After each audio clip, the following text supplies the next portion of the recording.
I've only I've managed to forget to hit the record twice, but it was with the Okay. same person.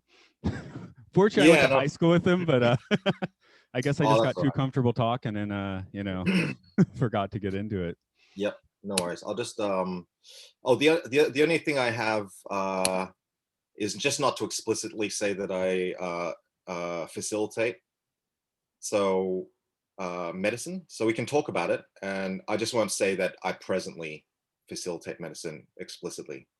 Okay, that this part won't be in any way because I'll be making my introduction, but Okay, but that's all. the experiences are certainly online. Yes.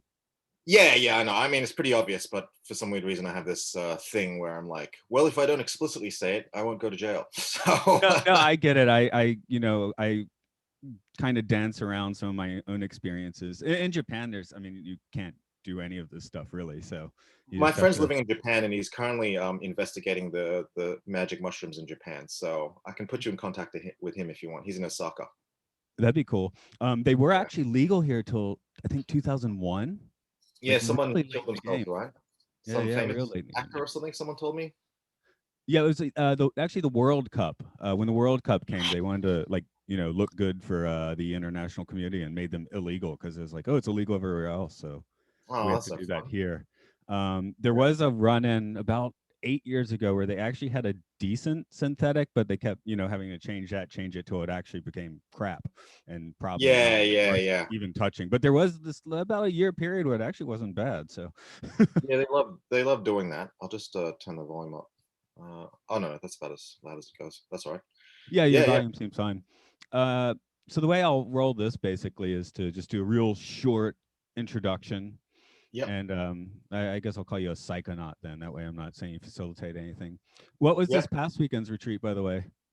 It was ayahuasca, so it was a double nighter. It was really strong. Okay, so Yeah, I'll at least ask about the experience because that's fun. yeah, yeah, yeah. Okay. It's you can ask about it. You just don't date it. That's it. You just don't say, "Hey, so last week." You say, "So in the past," that sort In of the thing. pet, okay, or maybe I'll just say your last one. Okay, no, I got that, and yeah, and if anything does come across, and you're like, hey, could you cut that? Problem for Yeah, me. that's all right. I'm pretty good at being, evasive. So I've got a nice thing where my parents or my dad sometimes listens to podcasts, but he doesn't understand how to do them properly. So he doesn't listen unless I like directly send him the MP3.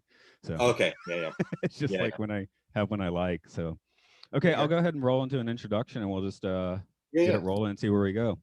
Let's do it. Welcome to Aural Hygiene. This is the podcast where we look at educational films, caught experimental films, and interesting documentaries. This is Matt, and today joining me is Australian comedian and psychonaut Nick Sun. Hello, Nick. Hello, Matt. Thanks for coming in. and Okay. yeah, I'm kind of glad our focus today is I don't know, for me one of the big guns in comedy. We're looking at a YouTube film of Bill Hicks Revelations, which was Yep. I guess a comedy special way back in the day. I'm gonna, as an American, I guess I'm gonna say it's an HBO one. Um, I think it's on English TV actually. oh, is it? Okay, yeah. Yeah, Again, on YouTube, you never know where these things come from anymore. But yeah, yeah, yeah. I did remember seeing this one way back in the day. For Yeah. me, most of my Kicks exposure has been just like rocking those late '90s CDs in my car from time to time. So, And um, Rantony Minor is like I listened to that every day on the way to university for like 2 years. yeah, yeah. Is it Arizona Bay with all the guitar interludes where at Yeah, yeah, yeah. one point they annoyed me, but now I get it now. I kind of get it too because most musicians either want to be a rapper or a musician. Most comedians, sorry, either want to be a rapper or a musician, so they have to sort of crowbar that stuff in there. Yeah, yeah. Well, I crowbar my music into these podcasts, so There you go. A lot of rappers want to be comedians though as well, so it goes both ways. yeah, I have learned that I should never try to be a comedian. I can't write things. I can make interesting observations, but I can't make jokes. Yeah, yeah. I don't know if I can make jokes anymore either. Well, one thing being in Japan so long is there's like no sarcasm in Japan. So Yeah, I traveled through Asia, like finding my roots, and one thing they did not understand was sarcasm. And one time, my relative, I'd made some joke, and he was like, what do you mean? And I was like, oh, I was just making a joke. And he was like, how come your jokes are all about saying horrible things? Okay, saying horrible things is on the table, but I have found talking to people abroad, especially, that like they'll say something sarcastic. I'm like, oh, really? They're like, no, are you gullible? I'm like, I Yeah, guess yeah, so. yeah. I guess I'm gullible now. Yeah. I guess the enculturation process has happened for you in Japan. Right, right. Well, it's just yeah, just how people. I guess they're into like just goofy humor. A lot of Yeah. Japanese television will just have like Oh shit! insanely Sorry, there's someone stupid mowing the humor. lawn. Can you hear that? Nah, it's fine. Okay, all right, okay. And Yeah, a little ambient noise is fine. I think I've already heard a bird or two coming my way. I'm hearing that sounds nice. my heater that I don't need now rattle, but I don't think Yeah, that's coming through on the microphone. I'll just So quickly close the door because it's getting to me. okay. Oh, it's quite dark now. Oh, it's too bad. I did like the door, but Yeah, that's all right. I might open it again through. Anyway, this is boring for the listeners, so let's not talk about right. it. Yeah. How did you first come across Bill Hicks then? Oh, it's funny. I went to university because you're young and you don't really know what to do, and so I studied psychology, and one of my electives was reading performance, and one of the units we studied Bill Hicks, and I kind of wanted to be a comedian back then. I just didn't know the possibilities of the craft. And then I remember we saw it in a big auditorium hall, and all the Christian Bible people walked out. And I was like, wow, this guy can make people leave the room even though he's been dead for like 8 years now. This is huge. So after watching him and realizing the liberating effects of his comedy, just because it's so truthful and telling it how it is, I became obsessed with him and was just like watching everything I could find, reading everything I could find.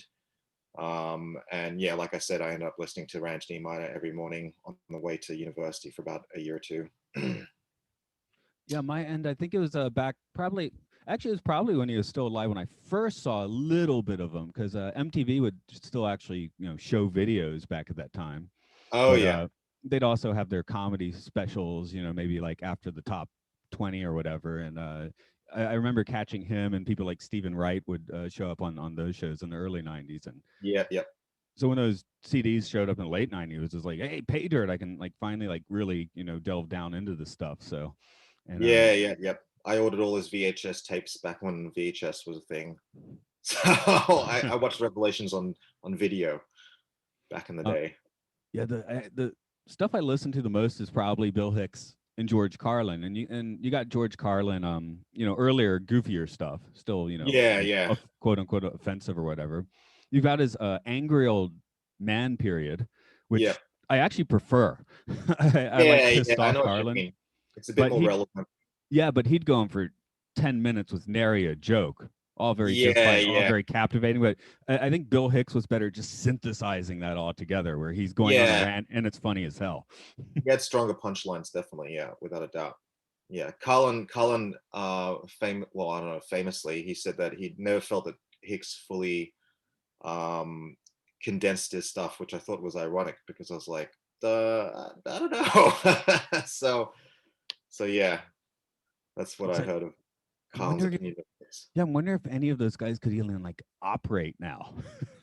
Can Well, you get yeah, canceled that hard for what you say? Or I mean, if you do horrible things, maybe of course that's the one thing. But I'm like, it seems difficult to say things like this these days, and you're in the driver's seat on that, having recently been doing comedy. So yeah. Well, me and my friends, we all found that I stopped like properly gigging around 2013. And even then, we felt a lot of my comedian friends felt like the atmosphere was changing because you couldn't even address certain topics without people in the crowd looking at each other, seeing if it was okay to laugh, and people going ooh. Those are the oohs would come in, and you're like, I haven't even gotten to the joke yet. I'm just raising the issue.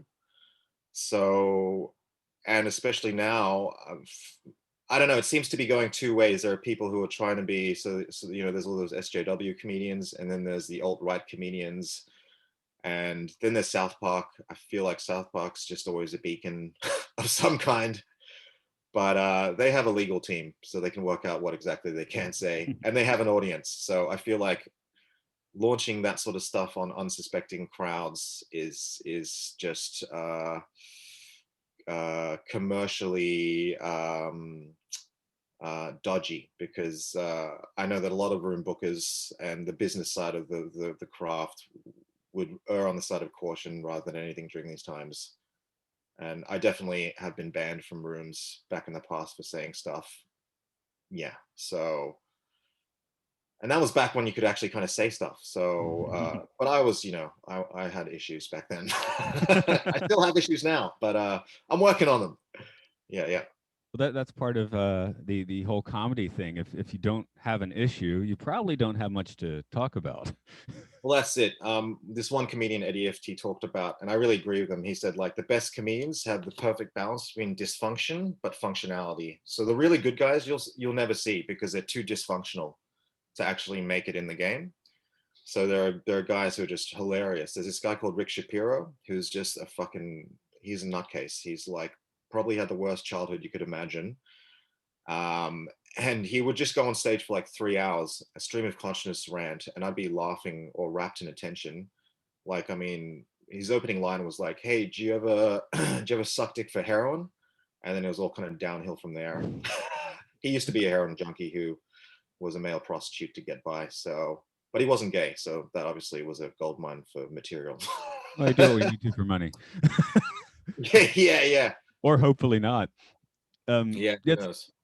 I've recently talked to a couple of folks that did a lot of their they were used in the 70s or early 80s, and both of them, they didn't know each other at all, just talking about how back in that day you could like kind of not have a job and how you could like live quite inexpensively for a while, which is relatively impossible now. Yeah, no, definitely. Yeah, definitely. I mean, even when I was in America, things were a lot cheaper in America than they are in Australia. And when I was in England, you could make it by with comedy because there's a huge middle sort of chunk of the sort of, I hate saying the word market, but you could get gigs and get paid for it and make enough money to get by. But in Australia, there's a very small top. So if you're in that top, you're sweet. But if you're not, then it's a struggle. And the same thing in America. If you're at the top, you're on top of the world. But then there's a much smaller middle and then a huge bottom. So yeah, it's a fight. So in Australia, is the top funny? Oh, some of these guys are my friends. So diplomatically, I'd say for me, the more comedy you watch, the more selective your tastes become, right? So personally, I don't think they're particularly funny. They're lovely people, and a lot of people think they're funny. But for my personal tastes, which are pretty esoteric nowadays and elitist, the only things which make me funny are like the absolute masters of the craft or the absolute novices, or the complete bizarro weirdos. So yeah, I mean, I spend every day of my life, pretty much 5 days a week, in these comedy rooms watching comedy. So you just become snowblind after a while. So it's only when someone, and it even got to the point where watching someone die terribly wasn't funny to me anymore. I was just like, oh man, this is heavy. Now So he's gone. yeah, I'm gonna go leave the room for a while and think about my life choices. One of my other podcast co-hosts, he's several years younger than me, so I guess he's the generation behind me in a way, and he's talking about how, he's like, yeah, people like me, people my age, we've gotten like so twisted by weird internet humor, like the mainstream just simply Yeah. cannot make us laugh anymore. Yeah, well, I don't even think there is much of a mainstream anymore, right? Everything's just fracturing, and you've got all these niche markets and all these YouTube comedians who play to certain audiences, and so it's all splintering now. I think, Yeah, not just in comics, but everything. I think his statement was pointed a little more at like comedy movies, but the point also being we don't have so many comedy movies now because you just expect when you go to see your superhero blockbuster, they're probably going to put a few jokes in there. Yeah, but I find Hollywood movies really funny. Like I'm the guy in the movie hall who's laughing at all the wrong bits, like when someone's dying terribly or some horrible dramatic thing happens, but you can tell that it's fake, and I just laugh most of the time. I'm like, that's not real. We all know that's not real. Why are we feeling these deep emotions right now? Oh, because we're emotionally shut down as a race of people. That actually brings us straight to the Hicks, which is here, and it's on one of the albums, but where he's saying put the deathly ill as stunt doubles. That's it. Actually, does get a weird reaction from the room even back then. So Oh, I was watching that and I was like, oh fuck, this is like actually really full on. But I remember watching that with my dad, and my dad was laughing at that bit. So I guess it's it's genetic. funny. Yeah, yeah. The other Yeah. thing I totally forgot about was the Goat Boy. If cancer may have stolen Bill Hicks from us, but it also stole like the Goat Boy sitcom we could have had. That could have been fun. Oh yeah, yeah, yeah. Goat Boy. I watched that Goat Boy bit again, and I just forgot how long it goes and how the audience gets like less and less reaction, and then he just keeps going. But what I feel is happening is because Hicks is so used to being against the audience, to actually have a room full of 2,000 people in London being on his side, that instinct in him just had to see how far he could sort of push it. So he kept on sort of digging and digging and digging.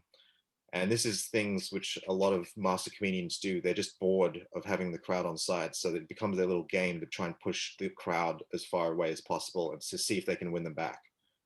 So Stuart Lee talks about this as well. So it's called walking the room. If you can make people leave the room, that becomes a little game that comedians play. Yeah, I mean, the fact is, if you're not trying to entertain yourself, what's the point?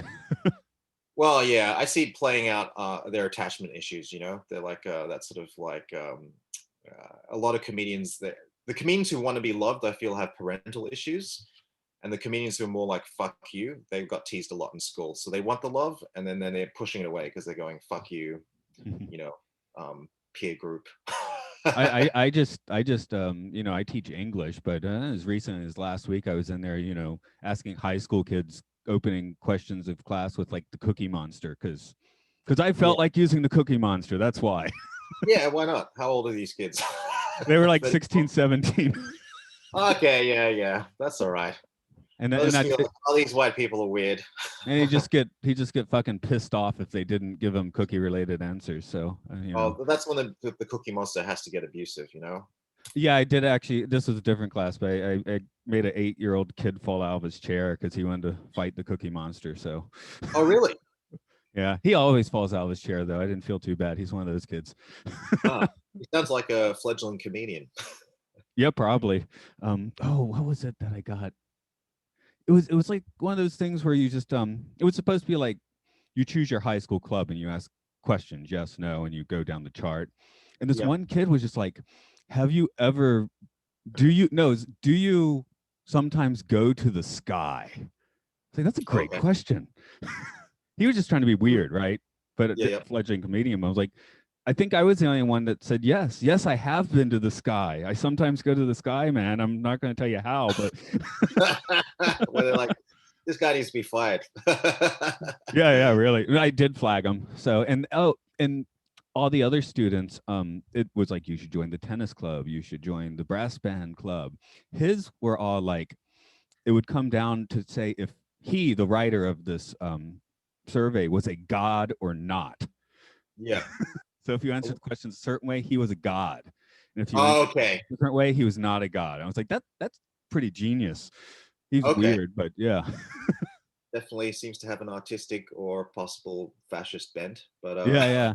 He hasn't seen Ghostbusters yet. If someone asks you if you're a god, you say yes. But oh yeah, I used to play the theme song in my circle sometimes.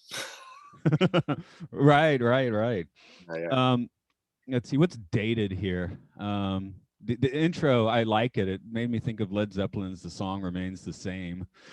Yeah, yeah, yeah, yeah, Riding yeah. in on his horse. Yeah, yeah, yeah, yeah, yeah, yeah. Definitely. He had his little cowboy narrative going. Yeah, for sure.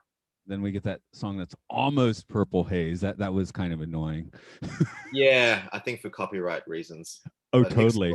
Hicks was always a mad Hendrix fan. So yeah. The line's not in here, but what is it? Something about like if you're my musical heroes drown in their own vomit. So Yeah. It's true. Most of my musical heroes were suicidal, and I wondered why I was depressed all the time. yeah. What is what you bring to your life has a certain like vibration. So I Yeah. sometimes I'm in a very metal mood, right? But I when I'm on the train, I'm usually like I commute by train. I usually want to hear zone out music. I'm reading, I'm playing a video game, and I don't even want a beat. I just want this vibe, So Yeah, I know what you mean. Yeah. If I'm really angry, my new hobby now is I go for a drive in my car and I put on like metal, like Sepultura or Meshuggah, and I just scream. And it's really cathartic. I highly recommend that for people during these times, especially. well, that's what John Lennon did, right? With Oh, who's that oh yeah, yeah, author yeah. I author was listening Janov to and the Primal Scream theory. Yeah, I was listening to that Mother song recently because I was listening to Gabor Mate's trauma course, and he plays it for one thing, and he goes, "Now it's a bit full on." And at the end, I was like, "Oh, he could have screamed for a bit longer. He would have been good." We probably did it, faded out. Yeah, And I know. And someone probably tapped him on the shoulder, and was like, "John, it's okay. Just relax. it's actually on my front Yoko's porch in the room now." It's actually on my front porch at midnight last night, playing along with that song, even though it doesn't have a guitar. I was like, oh, it Okay, could have I had don't a know guitar. that. Yeah, yeah, Like, yeah. I guess that's my thing. I don't drive around much, just on Sundays, but I'll go out and rock on my front porch at midnight with headphones. It's electric guitars, right? So Oh, okay, yeah, yeah, yeah, yeah, yeah, yeah, doesn't yeah. piss people off too much. Yeah. No, it's my dream for everyone to have a little soundproof white padded room in their house just to scream and let it out. Definitely. I think from what I've learned from screaming is that we don't really scream enough. And What? I've done primal breathwork circles, and that's just a good weekly tune up, really. Like the amount of screaming people do, it sounds like someone's killing them. So I don't know. I think we've just been trained in this society just to put on the happy face, and once in a while, all those screams that are just trapped in us need to come out, and then you're good for another week. Yeah, So and anyone can find like some way to do that. If they're in a maximum security prison, they might have trouble. But hey, they'll get thrown in solitary, and then they can do it even harder. But yeah, I think prison rights will release some kind of tension. but yeah, for me, I like to make music, and with this microphone, I'm doing podcasts on. But I Yeah, used to, I wait till people would get out of the house and try and do it, and then usually not control myself too yeah. much. No one's in the house. I, My wife's still teleworking, so more recently, I've just been using my iPad. The technology is good enough. I'll take it in the middle of a rice field in the countryside and let her oh, rip. So that sounds nice. Yeah. Why not? I keep saying people are like, "Why'd you add those bird sound effects?" I'm like, "I didn't. I was outside doing this." Oh, yeah. Why not? Yeah, man. We've got I wrote that you could say this Iraq the Dan Quayle talk is pretty dated, and I guess he did really vanish right after 1992. So Yeah, that's a point for the universe. The Iraq talk's dated, but change a few words and it's perfectly yeah. relevant now. Everything he says is relevant, but it's even worse now. So if Hicks was on stage right now, I could just see him just exploding, like in rage and like just bursting like some kind of apoplectic stroke victim. Like I don't know how much. All I could think of was like, man, if he's this angry back then, like he would just have to either like die of a stroke on stage or somehow reach some level of like enlightenment. So yeah, I don't know what it would be with him, but my friend actually she's a psychic and she wanted to see what happened to Bill Hicks, so she went into the other world and with the intention for finding him, and found this closed door which said "Do not disturb." Yeah, he's probably screaming in there just for fun. Yeah, probably Now, screaming, playing some metal. Yeah, my I don't believe in anything, right? That's kind of the credo I go by, and I definitely don't believe in this particular conspiracy theory, but I love this conspiracy theory where Bill Hicks was actually kidnapped or taken in by the CIA, brainwashed, and is now Alex Jones. oh yeah, I heard about that. But They if would you have to do a watch lot of plastic surgery. No, I don't believe in that one. again, I liked it. I had a good listen, and I watched Alex Jones's response to it. Actually, what's really funny you should check out is Alex Jones's stand-up routine. Have you seen that? I haven't. What I have on my main on the front of my mind is just the famous "I will eat your ass" clip. I'm like, that's something Bill Hicks would have done. Oh, okay. Yeah, that's yeah. Okay. Well, anyway, I recommend all the viewers to, if they're Alex Jones fans, there's this other amazing comedian you should check out who's kind of carrying the Hicks torch called Doug Stanhope. And he's still alive. I toured with him. He's an amazing guy, and he gets Alex Jones to open for him for about 50 minutes. And Alex Jones doesn't have any jokes. He's just yelling at the crowd about genocide and Mao killed 50 million people, and he's yelling at people in the crowd and calling them fucking punks and stuff like that. That's comedy. It's performance art. I'd class it more like that, but it's definitely a good opener. That's for sure. Sets a tone. Yeah, certainly entertaining. Yeah. Yeah, one just a weird synchronicity. We already talked about John Lennon a little bit, and I living in Nagano, Japan, and didn't realize for years that I was like basically in his '70s summer hideaway. Oh, Um, okay. I had no there's a idea. Lennon Yeah. Cafe, but this was a totally weird thing though. A few years ago, I found that pictures I had taken with my father and my daughter at the time, Yeah. as a baby, were exactly the same as John Lennon's vacation photos. So that was Oh, kind of a fun really? little, yeah, it was a fun Father's Day gift one year. I just sent him the Lennon photos and the ones of him that were like almost mirror images. So Okay. So does that make you Julian Lennon or Sean Lennon? no, that means I just like Nagano, and he did too, and that's kind of cool. And Yeah, yeah. I Fair guess enough. I guess Yoko Ono and I have similar photographic eyes. Hey, that's good. She was the artist, so Yeah, yeah, yeah, yeah, yeah. more screaming. Yeah. Yeah. Um, let's see. He does a little scream out JFK. That's kind of fun. Comedy is cruel, at least when it's awesome. Um, oh, the news. That's a fun one. One my Japanese isn't that good, so I've gotten to this point where I can completely tune things out. I'm on a Yeah. train, people are loud. I'm not listening. I mean, I'll hear some words. It's not Yeah. non-existent. Or the news is on and it barely like comes through anymore. So like, I don't even know anyone. Well, I mean, look, I hang out in weird circles, but I don't know anyone who actually watches the news anymore. Actually, maybe my parents do once in a while. But yeah, I don't know. I haven't even tuned. I didn't even know I was in lockdown for a day. So my parents were like, "Hey, how's lockdown doing?" I was like, "Oh, I thought everyone was just at the shops because they're going camping or something." yeah, my So my father still loves to watch the news. Like he kind of pissed me off a few years ago. I get along with him very well, but he was just making these political posts that like I'm like, what? That's horrible. And but yeah, now I have no clue what he's talking about. Okay, yeah, yeah, yeah, here's the most recent one. I have no clue what this means. The Boston Tea Party will be echoed tonight by Georgians proclaiming the Atlanta political flatulence exhibit. Have a ball, Denver. I'm like, I have no clue what that means. That's yeah. gibberish. I don't It's think great. anyone actually has a clue what anyone's saying on Facebook anymore. That I kind read of some makes it lady fun. going, "Yeah, I'm suicidal right now," and I didn't actually know her, and I unfollowed her. Yeah, yeah. Um, Something I never do is unfollow people. I guess if they were like direct messaging me, but no, if they say something, I'm like, why are they saying that? Or that kind of does annoy me. I'm like, now I want to see what they're going to say next. Oh, I don't have that greater interest in the human race. I unfollow people, and it's like this freedom. And I got to one point where there was absolutely no one on my feed except you this one have lady, zero. one friend of mine, Sue, who's a comedian, and she just posts really weird shit. She used to take a teddy bear on stage and talk about how she used to have sex with it. So and use it to clear out the cobwebs in her vagina. So that was the one person on my news feed, and I was happy with that.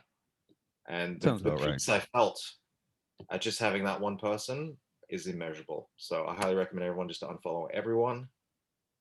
And then I also report all the Facebook ads as sexually inappropriate. But it didn't That's seem a to good do anything. idea. No, Yeah.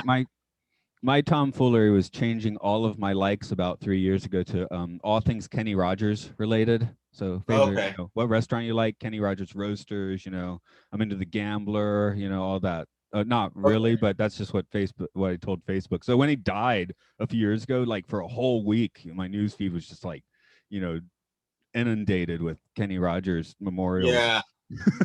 I kept changing my birthday, so I had like maybe 6 birthdays in a row, and then Facebook made me stop. So it's now April Fool's Day. So, but it's good. I just had this rolling happy birthday for about a week, until people started cluing on. Right. And what's my religion is listed as a King God Burger, which is an actual burger shop in central Oh, Japan. Fantastic. okay.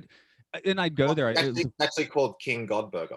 that's right. It is a Oh, King wow. God Burger. I make pilgrimages there. You know, it's like a 5 kilometer walk there and back, and it's a Yep, yep. pilgrimage for a fantastic hamburger. So that is a religion. That's more of a religion than you know. I grew up going to an Episcopal church, but I'm like, well, the burger. I went on more pilgrimages for the burger. Yeah. So At least you know burgers are real, right?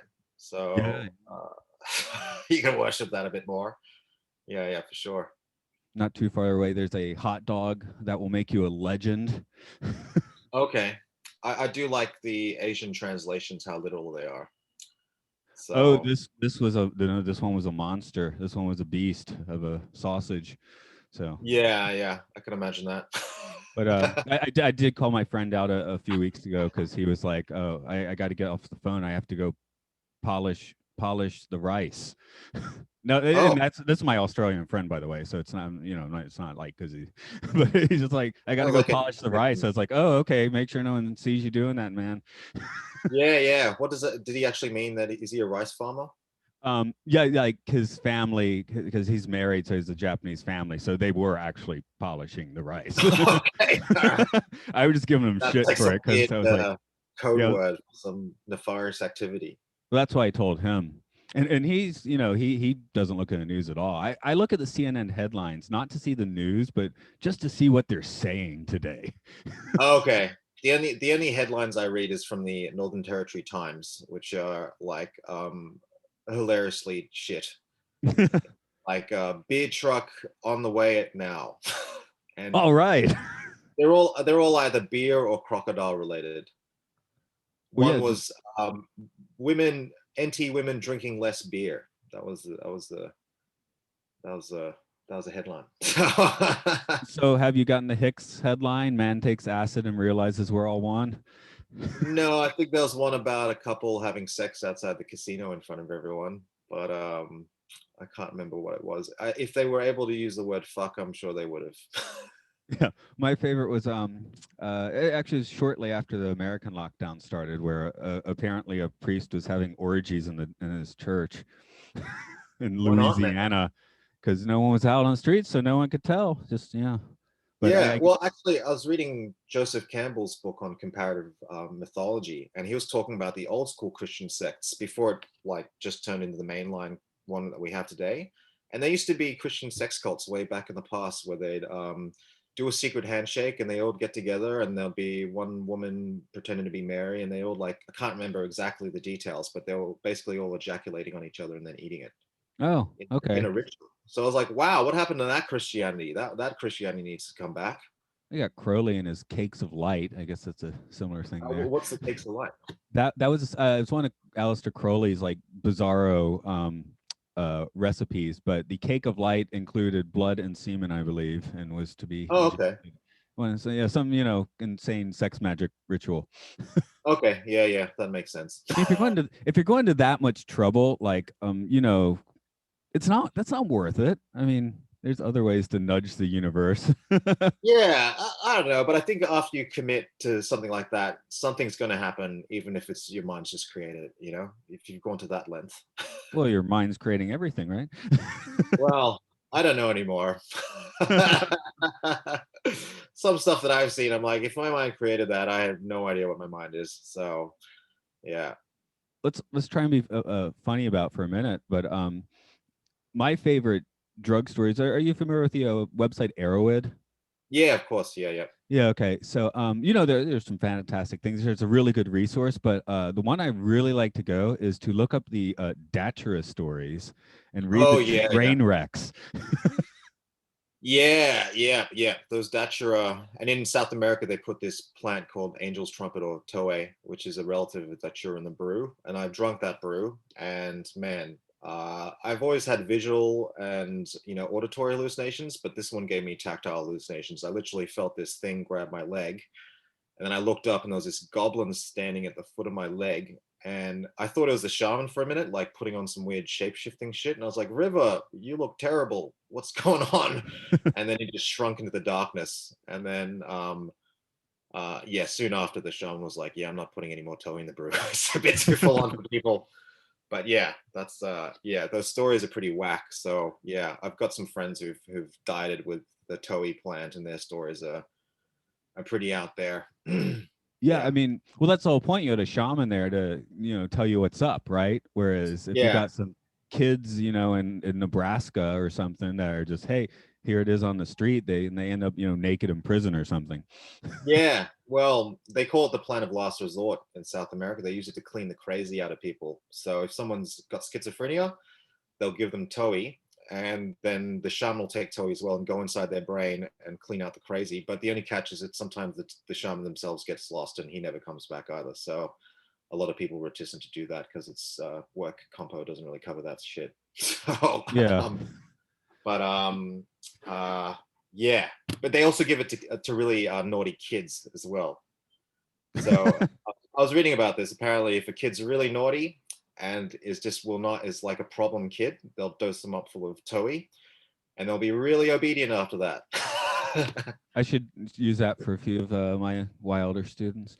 See how that works out. Yeah, the trick is the dosage. So Yeah. I think less is more in that case.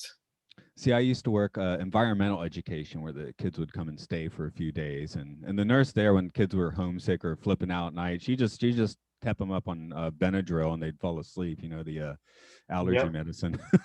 Yeah, yeah. I was in Jamaica and one time, and they'd give the kids weed. I was like, no wonder you guys are chilled out. You're just stoned from the age 4 up. Yeah, that's pretty wild. But I mean, in that case, it's like religion, right? So, Yeah, in a way. I mean, I've been to peyote circles, and they're giving kids peyote there. And in South America, they'll give their kids ayahuasca from an early age, just as a tonic. And breastfeeding, they'll put a little dot of ayahuasca on the lady's breast before they breastfeed, and they're encouraged to drink ayahuasca through the pregnancy. I've got some friends who actually drank ayahuasca and took mescaline cactus through their pregnancy. Up until like I can't remember exactly. You do it up until like the fourth or sixth month, and then you stop, obviously. But it's meant to give your kids special powers. And when that kid was born, I met it, and I was like, "Whoa!" It had like really bugged eyes, and I was a bit worried. I didn't say anything. I was like, but in my head, I was like, maybe she should get that checked out, man. something But she happened. came good. After a few months, she's like the cutest, brightest, magical little baby I've ever met. So basically, listeners, do plant medicines through your pregnancy. I think our world needs it right now. Consult your local shaman first, though. Yeah, yeah. I heard another story of this one woman who drank ayahuasca. Maybe I shouldn't share this story because it's not really mine. I'm getting not. But anyway, yeah, it has to do with drinking ayahuasca when she was giving birth. So, Oh, at that moment. Oh, wow. I don't know. yeah, I guess well, a birth done well would be such a psychedelic moment. This podcast, we do, experimental films and stuff as well. And yeah. there's Well, a, yeah, I had a lady who recently drank, and she said this is just like giving birth, and I'm like, well, I'm sure it is, and it sounded like it from all accounts. yeah, we talked about Stan Brackage's Dogman Star, which the later part of the movie, I think has his wife's water birth like interpolated in all the avant-garde Oh, like cinema. the real footage. Yeah. And it's the Okay, yeah. second time. He did an earlier movie where she did the same thing, and actually more detail in the first one. But this other one, it was, like scratched up frames and just wild um, split second images. And I thought that was kind of a cool psychedelic like Yeah, interpretation of the birth thing. yeah. I think the only movie I've watched which has real footage and spliced with it is Cannibal Holocaust, and I don't really want to watch that one again. No, actually, one of the co-hosts for this is, hey, how about Cannibal Holocaust? I'm like, I don't want to do that one again. I watched that when I was in England in the depths of a depression in the wintertime before I was on the healing path. It was like 4 o'clock in the morning. I was super stoned and I was like, I know, I'll put on a Cannibal Holocaust. Big mistake. Don't ever do that. Ouch. No, I did at least when That I week. saw that one, I think I saw it sober. Hell, that could be worse, to be perfectly honest. But Oh no, there's something just not right about the sun coming up and that scene where he's cutting the head off the turtle. And I was just like, this is, and they're just showing the turtle's head gasping for air and then they're eating it and getting sick. And I'm like, I just don't feel good now. I'm going to do a comedy gig. So, well, hey, you got a story for your comedy gig there, don't you? yeah, not one which anyone could really relate to that night. So, Now, I think I heard you saying that in the when you do or when you did comedy a little more recently, you would just kind of let her rip and wing it. yeah, yeah. Oh, I kind of do that at most nights, unless I was getting paid. I put in a job, I put in some work and have a set list together. But if it's a night, I mean, you just get bored, and then you're like, well, what am I actually getting out of this? I'm not going to do the same material that I know works onto this crowd who's half drunk. I'm just going to try and be in the moment. And I mean, yeah, for a lot of comedians, once you get to a certain point, the way you write material, you don't actually sit down and write material. You just kind of have an idea, and then you just go on stage and chuck it out, and then you're in the moment, and the fear kicks in, and then your brain sort of takes a left turn, and you spit out a punchline or a twist, and then you go back the next night and you sort of build on it. Yeah, that's So like for this podcast. That's kind of. I mean, I sent you notes. I actively watch whatever I'm watching, but I don't write questions beforehand. I don't like don't really know where it's going to go. So I usually consider it a successful episode when the guest is like, "Why are we talking about this? How do we get no, here?" no, that's good. No, it's good to. I mean, yeah, when I was a comedian, you'd have a kind of a rough idea, and you'd have the bits that you wanted to say, but the order they'd come out was usually kind of not the way you'd expect it to. As a what's that boxing quote? Everyone has a plan until you get punched in the face. So comedy is a bit like that because every room, every crowd's different in some way. So you can't really be like, oh, I actually knew this autistic comedian, and the way he did his act was he planned for every possible um, thing that could happen. He had Asperger's, and so he had this huge map of what his act would be, could possibly go like, with many little alleyways, and so he'd just get on stage with that. But then sometimes he'd misread the audience cues wrong, so he'd think that they weren't responding to a joke of his in the right way when actually they were laughing, and so he'd go on one of his uh, like the bombing roads, and the crowd would be like, no, we're actually really liking you and we're enjoying this. Why are you saying that this sucks? So, that was kind of funny to watch in a way, in bits. Would he show them the map? No, it was all in his head. He was like this genius musician. Oh, okay. Because I was thinking it would be a fantastic bit to actually just have like a stand, an easel, throw the map up there, I think and he had an easel actually from memory, yeah. because he drew pictures and stuff. I think I could be mixing them up. But the funny thing I saw was a reviewer came to watch him, this famous reviewer at one of his shows, and for some he somehow sensed that he was in the crowd, and he was like, "I'm sorry, it's blah blah blah in the crowd," and the reviewer was like, "Yep," and he went, get out, or I'm not doing any more." And the guy was like, "Well, no, I have to review your show. It's the Edinburgh Fringe." And then he played the trumpet like 2 notes, and then he just left the stage. I And hope he looked good. Larry David famously would, from Curb Your Enthusiasm, which I fucking love. He would used to come on stage, just look at the crowd, and just be like, "No, I don't think so," and then just walk off. so, so yeah. Because yeah, most of my on stage experiences would be music, where I always have an instrument to hide behind, guitar or bass, and you're kind of hiding behind that, right? Yeah, but I then you did. have to be genuine, there has to be some kind of genuine emotional thing.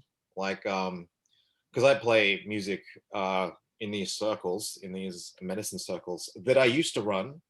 Um and that was a really huge hurdle for me, was to actually find an authentic, genuine, emotionally genuine place to operate from. And it was actually even more terrifying than hiding behind a wall of jokes. So everyone's hiding from something. Everyone just has a different defense mechanism.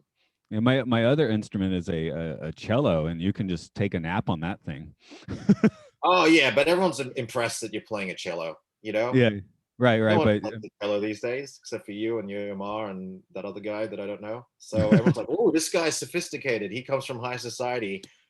I must be some kind. If I don't appreciate this, then I must be some kind of pedant, like a peasant." So I'm except the sure way that. I clap now, since I've done lots of rock concerts, I've done lots of classical concerts, but if when you have to clap, you can't clap with the cello, so Oh, you just kind of beat on the instrument. So now in most situations, I just end up like chest beating when it's time to clap. that could be good. I can Yeah, see yeah. that. But Yeah. I sometimes get a weird glance because I can show by putting this mic down. It's kind of like You that's go woo woo woo. You got to do that sort of. yeah. I should learn to throw right. a bit of that in. Yeah. That and singing the birthday song using random notes. That's always fun too. Okay. Yeah. Yeah. Yeah. Sometimes Yeah. people notice, sometimes they don't. Um, Speaking of medicine, though, can you give us any fun messages from somewhere in the not too distant past? Okay. Well, I drank recently because I hadn't drank for a while. I'm in a relationship right now for the first time proper, and that's really confronting. So yeah, the medicine just showed me how much fear there is in my heart blocking me from letting people in, and how a lot of this has to do with being hurt in early childhood, and how you just set up these walls and this rigid armory, which it serves a purpose, but if you don't open that up, and I think a lot of dudes have this problem, you just kind of rot on the inside and causes all sorts of heart diseases and shit in the future. So basically, it was telling me if you don't want to die of heart related diseases, or at least lessen the chance, you have to be emotionally open.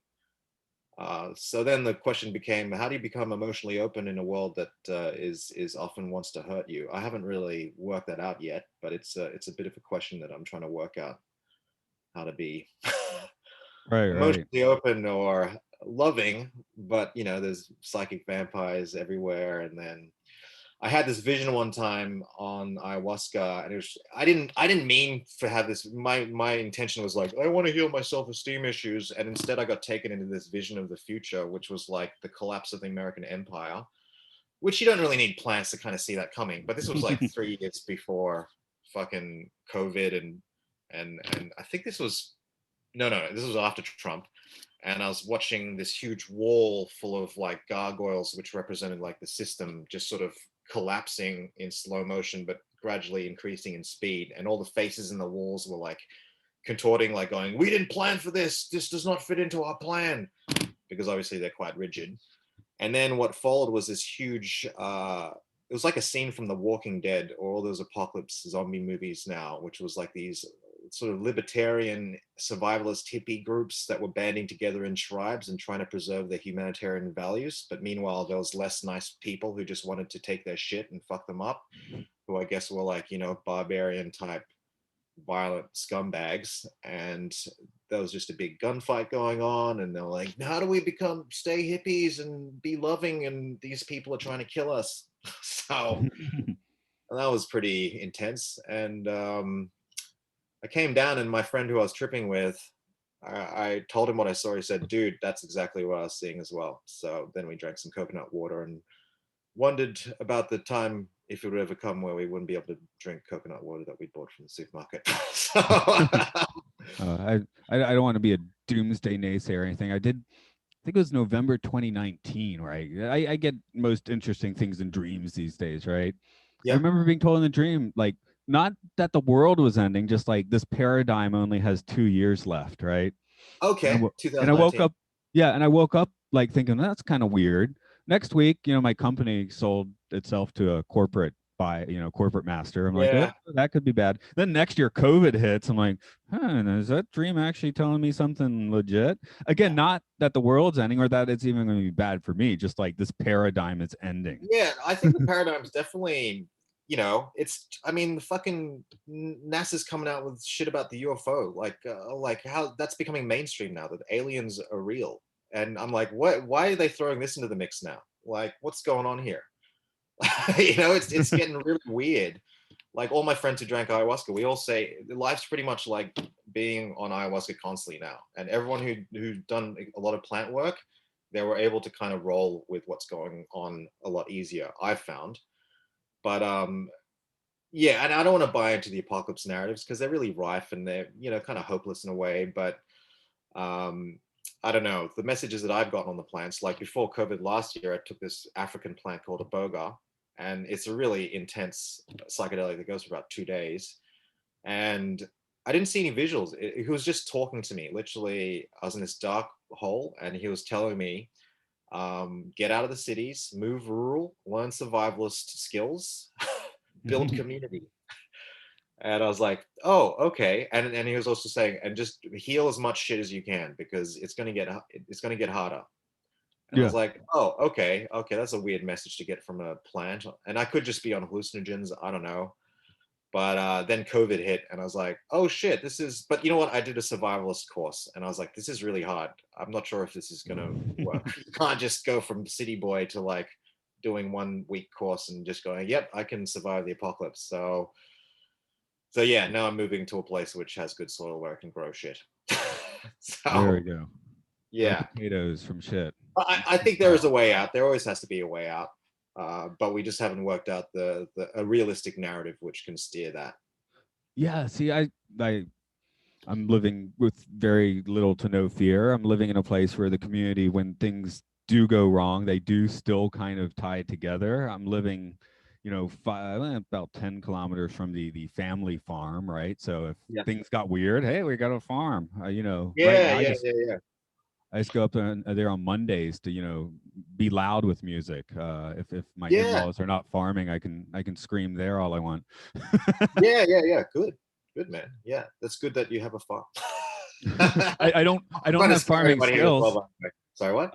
I don't have the farming skills.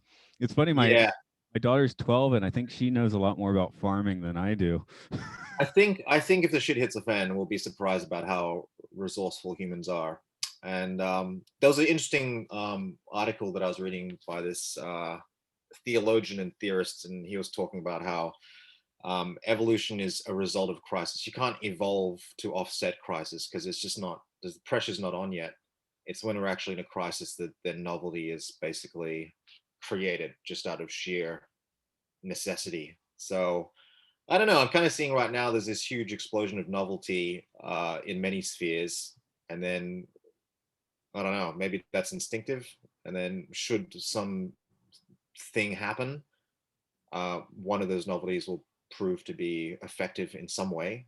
Probably several of the novelties, and then will be upscaled. That's my theory. I was talking to someone yesterday actually, and I guess it'll be like a week prior to this episode when it's posted. But Yeah. we were talking about it's the Seth material, and if you're not familiar with it, it's fine. But what it boils down to is What is it? it was like Channel. It's a channeling stuff, right? Yeah. I've that's heard of right, that. that's right. But so I was talking to someone that was a student in those classes in the 70s. But Yeah. one of the concepts, and this is kind of where I was like, oh, well, why does this horrible shit keep happening? Is one of the basic tenets is the world we're seeing is one framework. It's the physical framework, right? Yeah. Uh, the idea is that we're actually constantly flashing in and out from framework one and framework two. We're spending just as much time there as we are here. In Yeah. framework two is where we're like, even you and I now, like in that framework, we're making certain, you know, telepathic or, you know, certain agreements on on a wider scale of things, you know, Yeah. Yeah. Yeah. kind of like we're down in our respective rooms now having this conversation. But in the second framework, it's more like a bird's eye view, right? So Yeah. Yeah. Well, they say that there's whoever they is, but we're in the physical realm, and there's the astral realm, and then in the middle of the astral realm and the physical realm is the imaginal realm. So things have to sort of be birthed through the imaginal realm. That's why you look at a lot of old school sci-fi, and a lot of the inventions they predicted back then, they're real now. So yeah, just interesting little thing there. well, yeah, you got geeks. They see the communicator on Star Trek, and you know, they were like, "I want to make that," and then we get it. Yeah, Um, yeah, yeah. And then they do another, a mean in Silicon Valley and do that. I had a previous guest who is a Hollywood guy, and he was talking about, well, yeah, Gene Roddenberry would actually go to channeled section sessions too. I don't remember what the Yeah, channel is, but it was like the nine. And in Star Trek, Yeah. you keep seeing nine showing up everywhere, especially in the older stuff. So, Yeah. Well, I know the guy who designed all the Star Wars monsters. He was taking loads of acid, and he just get to see these beings on his journeys, and then just turn them into puppets. And H.R. Geiger, the guy who designed all the aliens, he was talking about that as well. I'm not sure if he took acid, but when they went, how did you come up with this stuff? He was like talking about, oh no, I didn't. They're real. What are you talking about? I met them. So, but he's a weird German guy, so you know. I don't want to meet. I don't want to meet those guys. No, neither do I. Oh, yesterday we have a relatively new guy in my office that's from Germany, right? I mean, he's teaching English. His English is good, but someone mentioned, oh yeah, there's oh yeah, there's a country into that kind of porno. He's like, you're talking about my country, aren't you? Germany and Japan, the countries with the most repressive sort of social codes, they're the ones who have the most fucked up porn. That's what I found. This thing Not though, that I watch that stuff. but I mean, you can, be a salary man and at work, you don't leave, the manager does, but you're gonna have the party and they get just drunk as hell. They're vomiting in the curbside. Nobody cares. Next day at work, it's Well, like, yeah. you're drinking. Of course, that's what happened. Of course, they drank too much, but Yeah. Well, the one movie that you should watch and then do a podcast about is this hold on, documentary. Into the Void. No. Okay, I've had that I fell conversation. asleep during that one. I was just like, this isn't like DMT. It's too slow. The DMT is much. And so no, it's called Fetish. So it's Nick Broomfield, the guy who made the doco about Biggie and Tupac and Kurt and Courtney. Oh, right, okay. Well, he spends I don't know, some time in a high-end escort BDSM dungeon in New York. And one of the stipulations for the people who get filmed is that this is part of your humiliation. You're going to be in this public documentary. And most of the people who are there are high-placed CEOs and executives. And it's just they have so much pressure on holding up this mask of being the authority that they then have to go into these places and just get shit on and pissed on and whipped and beaten. So that's why I try and avoid authority positions for that reason. Well, and I mean, it's like they say, you have certain amounts of money. Now you want power. You get the power. It's like, what's next? Well, yeah. I I mean, mean, and we're looking purely at the external world rewards there, which is nothing more than a spot of candy that's gone in an instant. yeah. But I don't know. There's all these weird. I don't know if you want to talk about this. All those satanic child sex rings and stuff. I don't know if they're real. They seem like there's some element of truth in there, but it's just like, well, you get to a certain position of power and just making love to your lady doesn't cut it anymore. So Yeah. Well, I think the line is, if you get into the whole they thing. I mean, yes, there are people out there doing horrible things, and in the end, it's on an individual basis, right? It's like you do something. You do something horrible, or you don't do something horrible, and you always have the choice to do, not the horrible thing. So yeah, I think it works in increments though. It's like foot in the door effect. You do something a little horrible, and then you're like, oh, okay, well, I lived with that, and that's okay. And then you're able to do much more horrible thing, and before you know it, you're drinking adrenochrome from a live thing. But I don't actually believe in the adrenochrome thing. I think that's shit. no, I actually looked up on Arrow what adrenochrome experiences, and everyone's like, yeah, I tried to do this, didn't do anything, I just got a headache. So maybe it's just the power play of doing it doesn't actually have any real effects. yeah, I think so. I don't know. I mean, someone with a lot of money and a lot of power and a lot of psychosis tried it. It's not like any sort of conspiracy, but people snap and do ridiculous, horrible things. So, well, I mean, I think you got to be a psychopath to get to those echelons of power. So I'm sure they're into weird shit. Yeah. I mean, people like us, it's an echo chamber, I think. But the idea, if you're elected to a power position, you should go have an ayahuasca trip or something first. I'm not sure if it would help, honestly. No. Like No. I've given medicine to narcissists back when I did that, and it made them worse in some respects. I was talking to my friend, and I was like, I don't know, they're just not getting it, man. They're not getting the unity thing and the we're all one and the loving thing. And he's just like, just give them more, man. They got to just break through. So I gave them more, and then they had a religious experience of some kind, but then it just sort of went to their head, and they became I've seen God, I'm God, that sort of thing. And then last time I heard, gone even further down into the conspiracy wormhole. So I was like, Yeah, I guess that's a all right. pendulum swing towards the other direction. Well, that brings back to the concept of balance, right? Yeah, So but I don't both know. ends of that are. How do you find balance in a world which is definitely not in balance right now? I don't know. I mean, for Yeah. me, I've gotten reasonably good at meditation, and my original intention was, what? There's DMT in your head. I want to coax that out. I mean, I was like, Oh yeah. I want to trip on my own if I can't get anything in Japan, right?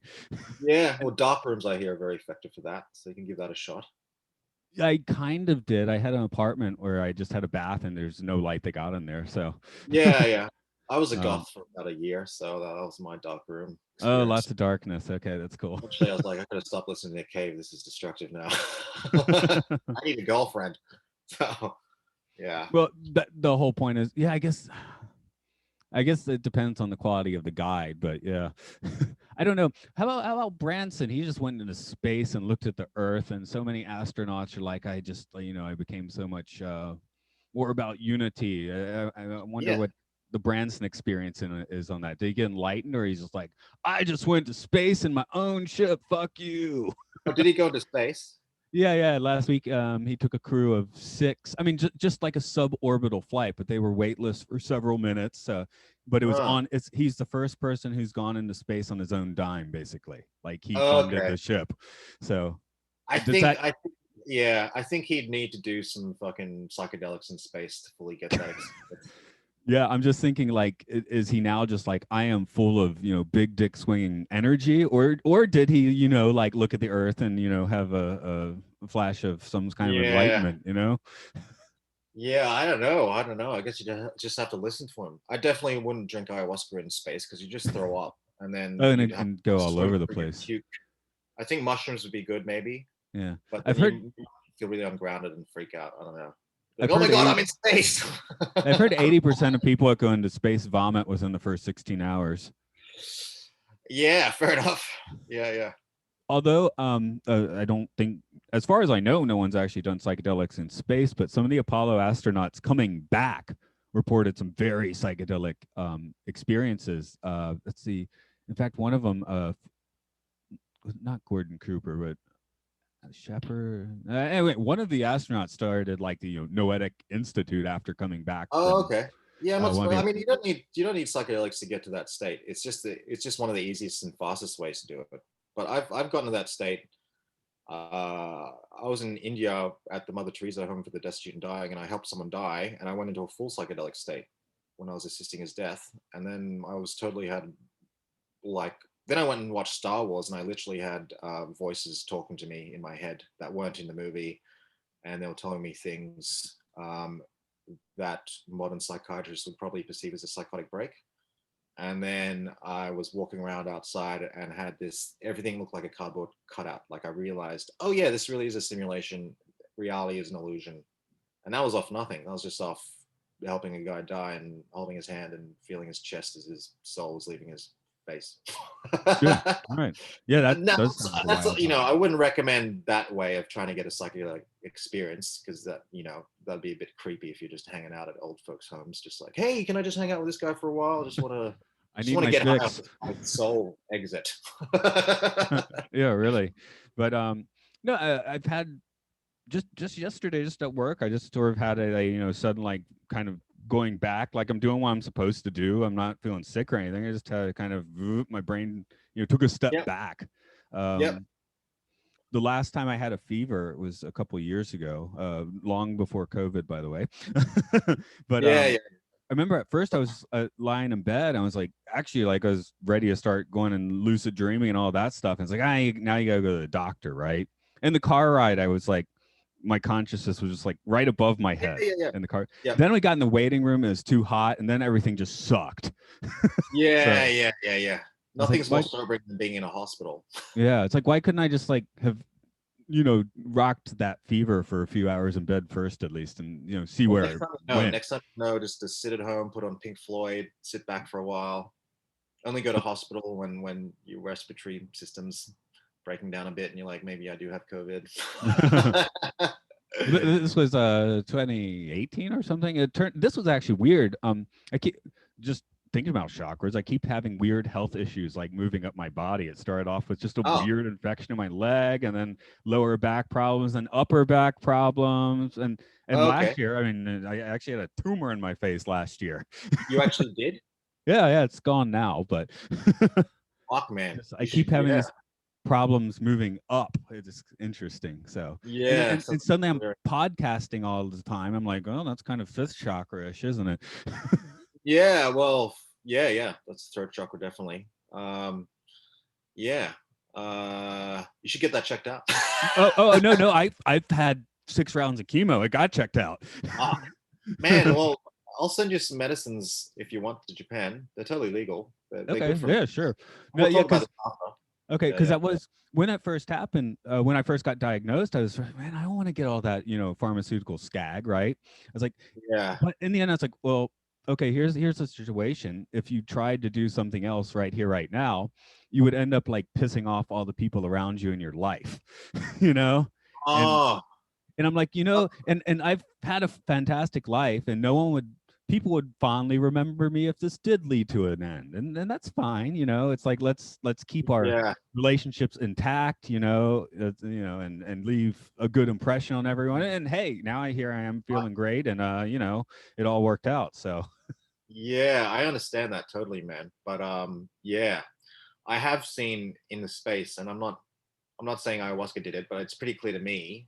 I've seen a guy who had an inoperable brain tumor, and he drank ayahuasca 3 times, and I can't remember. It was like the size of a big marble, like it was going to kill him. And it was pressing on his optic nerve, and it's not there anymore. He's cancer free now, declared. And the doctors were like, I don't know what you're doing, but during his process, he was crying hysterically, a lot of huge emotional release. So mm-mm. what I've seen from a lot of illnesses, there's an unexpressed emotional root. So uh, yeah.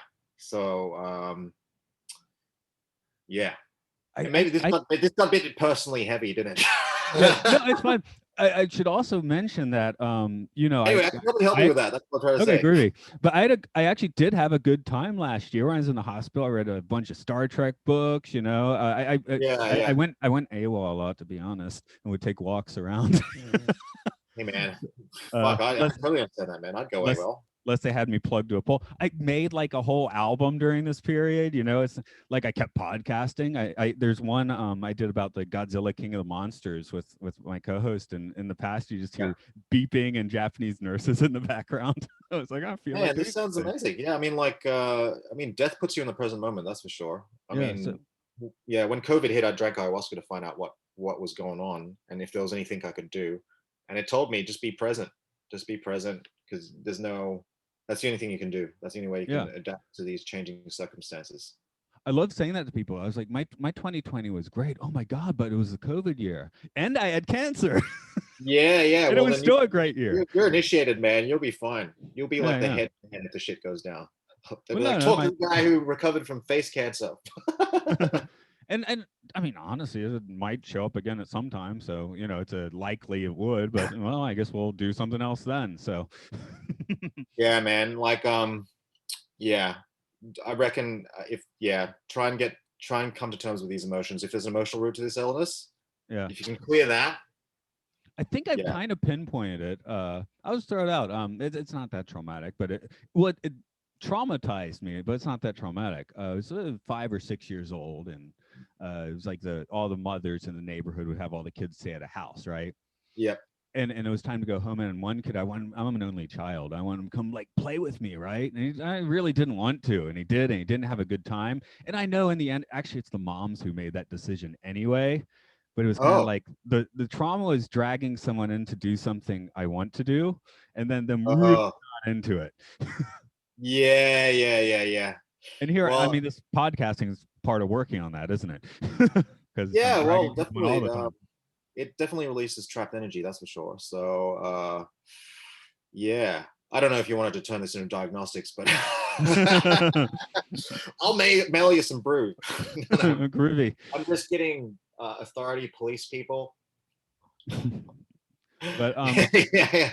But seriously, Ac- we'll talk about the show. Okay. Actually, I do need to wind down because I do go to work after these things. But Yeah, like I said, you know, you were going to be like, how do we get to this? It was about Bill Hicks. And if you didn't watch the film, this is one you should definitely watch. Sometimes yeah, when yeah. episodes, I'm like, yeah, you probably don't actually want to watch this film if it's a particularly If you're horrible easily way offended, to but say. Revelations is great. But also listen to Rantini Minor, because that was recorded when he was dying, and he really doesn't give a shit. Mm. So for me, that's the one which is like really gets you. But also what they've released now is like not only his cancelled Letterman thing, but also his footage from the gigs he did as in the Rantini Minor period, and they're just really there's something really incredible about the next level he reaches there. And I And found this on his Wikipedia page just a day or two ago, where he had written a goodbye letter, and it was a few what? days before he died, and after he quit, he wasn't able to speak anymore. I've got to look this up. I'm writing it down. Okay, I'll see And if I can on a actually. lighter note, there's also a gig you should watch up. Look up Bill Hicks. Hey Hey It's Saturday. Hey Hey It's Saturday is this terrible Australian talk show made in the 80s. He has a like a stuffed ostrich puppet as his co-host, and so it's the most like redneck lowbrow show you could ever have. And for some weird reason, Bill Hicks is on it, fucking doing a set about Easter, like his high-end satire on the most unmatching talk show you could possibly have. And you can see it on his face. It's just like, what the fuck am I doing here with this guy with a stuffed ostrich? Like, it's really funny, especially for Australians, because I know what I'm talking about. So, Nick, I'm actually going to read this letter just as a nice Okay. memorial for a. But Yeah, first, yeah. can you tell folks where to get into your stuff or what you're up to now? Okay, so I'm working on this fucking book that it will be done by the end of this year. And it's a compilation of my blogs. I was writing a blog during my self-initiation process when I was training to be an plant medicine shaman ayahuasca dude. And so it was all me cataloging my spiritual awakening process from, I guess, a Gen X, sarcastic, cynical, South Parkian point of view. And my blog can be found on Medium. Nick, just look up Nick's on Medium, and most of the stuff is on there. I've got a YouTube channel that I haven't updated for 2 years, and there's varying quality of stuff there. And you can support me on Patreon, where I'm trying to found my own religious cult. So you can join that and support me there. But stay tuned. Next year, I'll be getting more into media, making more media and stuff, because I feel called to come back in that sphere at least. Okay. And definitely thanks for coming on today. It's been fine. And since we did get heavy anyway, I'll just read. You'll hear it right now. So sorry, it's not in Bill Hicks' voice. It's in mine. But he didn't have a voice when he wrote this anymore. So here we go. Wow. I was born William Melvin Hicks on December 16th, 1961 in Valdosta, Georgia. Ugh. Melvin Hicks from Georgia. Yeehaw! I had already gotten off to life on the wrong foot. I was always awake, I guess you'd say, some part of me clamoring for new insights and new ways to make the world a better place. All of this came out years down the line in my multitude of creative interests that are now the tools I now bring to the party. Writing, acting, music, comedy, a deep love of literature and books. Thank God for all the artists who have helped me. I'd read these words, I'd read these words and off I went, dreaming my own imaginative dreams, exercising them at will, eventually to form bands, comedy, more bands, movies, anything creative. This is the coin of the realm I use in my words, vision. On June 16th, 1993, I was diagnosed with having liver cancer that had spread from the pancreas, one of life's weirdest and worst jokes imaginable. I'd been making such progress recently in my attitude, my career, and realizing my dreams that just stood on me on my head for a while. Why me? I would cry out. And why now? Well, I know now there may never be any answers to those particular questions, but maybe in telling a little bit about myself, we can find some other answers to other questions that might help our way down our own particular paths towards realizing my dream of new hope and new happiness. Amen. I left in love and laughter, and in truth, and wherever truth, love, and laughter abide, I am there in spirit. And that's a week before his death when he wrote that. Wow. So, Yeah, I mean, in answer to Hicks's question there, why him? I mean, I don't want to speak ill of the guy, but I mean, you could see from his lifestyle. I mean, he was chain smoking a long time, and again, back to the emotional root of illnesses, man. He was an angry guy, man. Lots of anger, lots of negative emotion, and that toxifies your system. That's scientifically proven. You Yeah. know, Well, high having asked the cortisol levels question, why creates a me? Why now? My answer last year was, well, why not? that was Timothy Leary's last words, I think. Yeah, sure. He said, why not? And then it was something like, because. Why me? Oh yeah, that's what I can't remember what it is. It's a vague answer, but I guess it's a pretty definitive one. Yeah. Yeah, no, but it's a real shame that he left, because I reckon he had another good fucking 20 years, Oh, really. always a shame, but just I like that letter. Just like let's at least Yeah. go out on a good Never knew foot that was here. out there. Yeah. Maybe I'll pray to Hicks. I'll ask him to come into my next journey. There we go. Yeah, see, yeah, Yeah. report back on that. Yeah. I will, for sure.